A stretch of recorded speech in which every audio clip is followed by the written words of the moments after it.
Okay, so here I have some chorizo.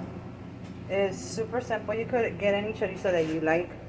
I just happen to have these on hand for the pambazos. And just put them in the pan. And that's it. No salt, no seasoning. Okay, now you see how it's coming along? This kind of chorizo that I bought has a lot of grease in it, so I don't put no oil, anything. And that's it. You cook it until it's done, which is about what, 10 minutes? Okay, so it's been 8 minutes and it's done. Now we're just gonna add it to the potato and we're gonna mash it all together.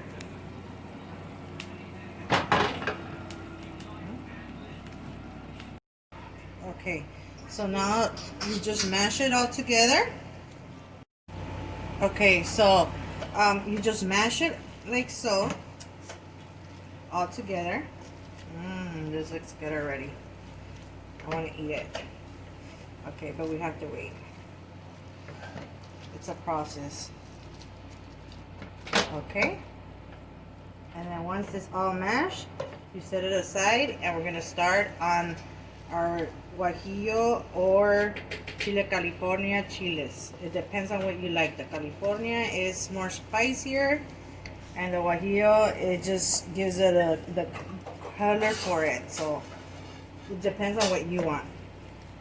I'm gonna do California. I like it spicy. My family likes it spicy. Okay, so now you mash it all together like so. So this is how it looks like once it's mashed. It smells so good. I just want to eat it already. And this is just one part. Set it aside, and then we're gonna start on the chile for the outside of the torta. Okay, so now we're making our salsa for the pambazos. I have here 12 chile California. I took out the most that I can of the seeds, and I'm gonna just wash them and then add water to it and start boiling them. And here I have the chile California ready to boil. And meantime it is boiling, I'm gonna start cutting up my lettuce, onions. So right now I have my chile California in a pot ready to boil.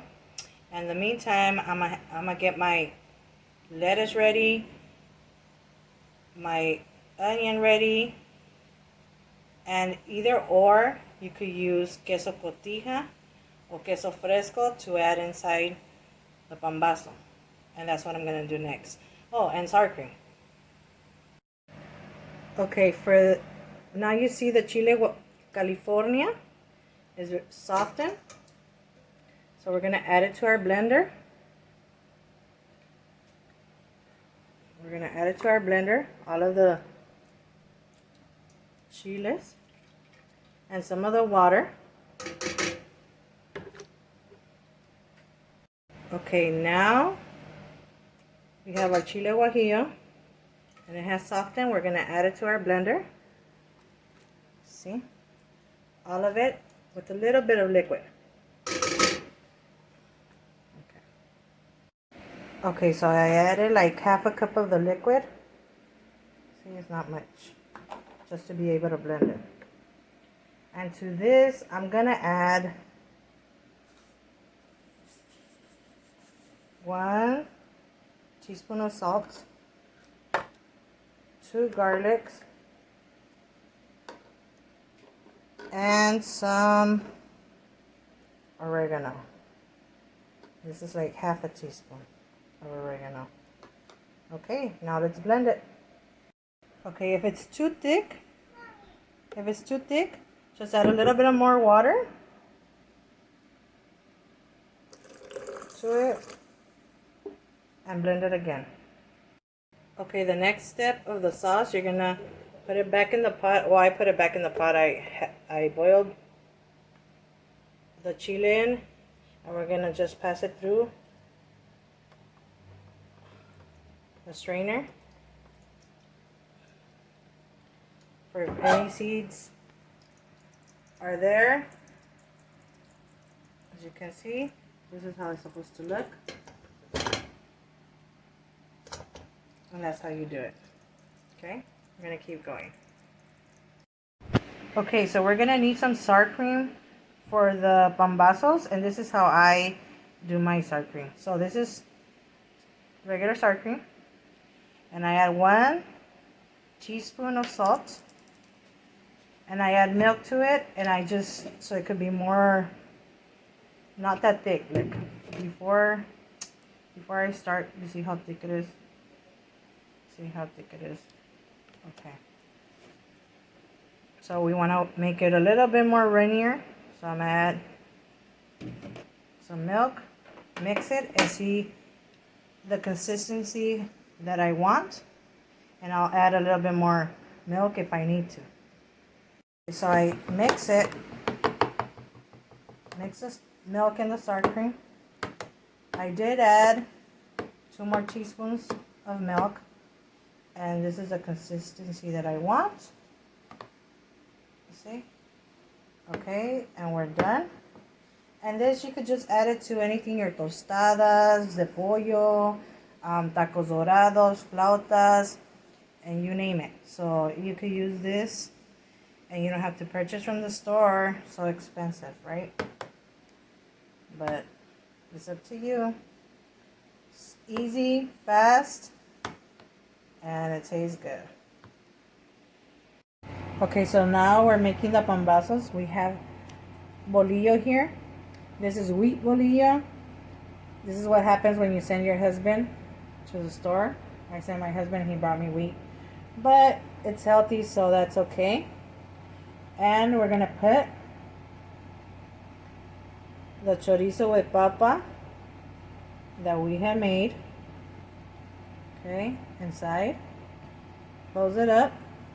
This is how I do it. Then I put it inside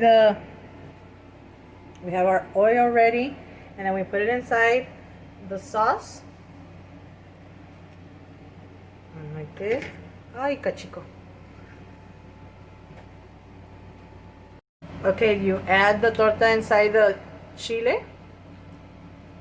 Just as it gets coated like this. Okay, so let's coat this baby. Okay, like that. I'm using my hands. You can use whatever you want. Okay. Of course, if you're gonna sell these, you don't use your hands. But I'm doing it for my house, for my kids, for my husband. So now we're gonna add it to the oil.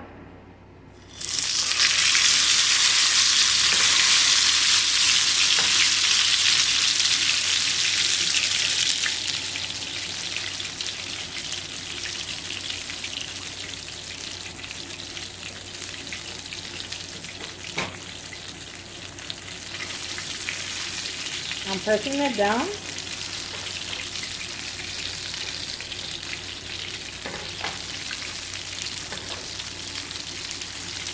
And the amount of chile that I use on it is enough for like 5 tortas.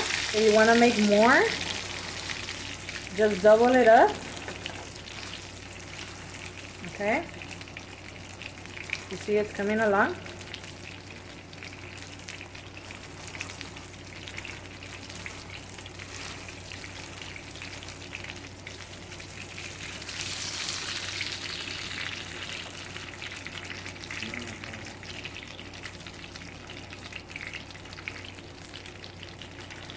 It smells good.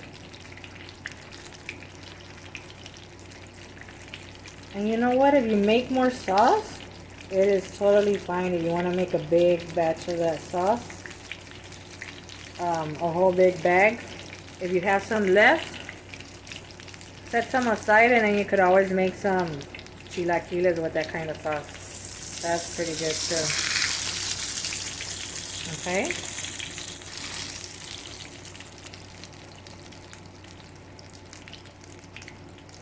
So we're just gonna keep frying it, probably 1 more minute on one side and one on the other. And then we're gonna take it out and put the goody stuff inside. Okay, we have it ready here. Just open it up. And I put as much filling as I want because I'm here at home, but if you're doing it for business, put as much as you want that is productive for your business. And here we have all the goodies. I have some lettuce. You could add lettuce for whoever likes it. Lettuce. And add as much as you want. We have sour cream. Cheese. I have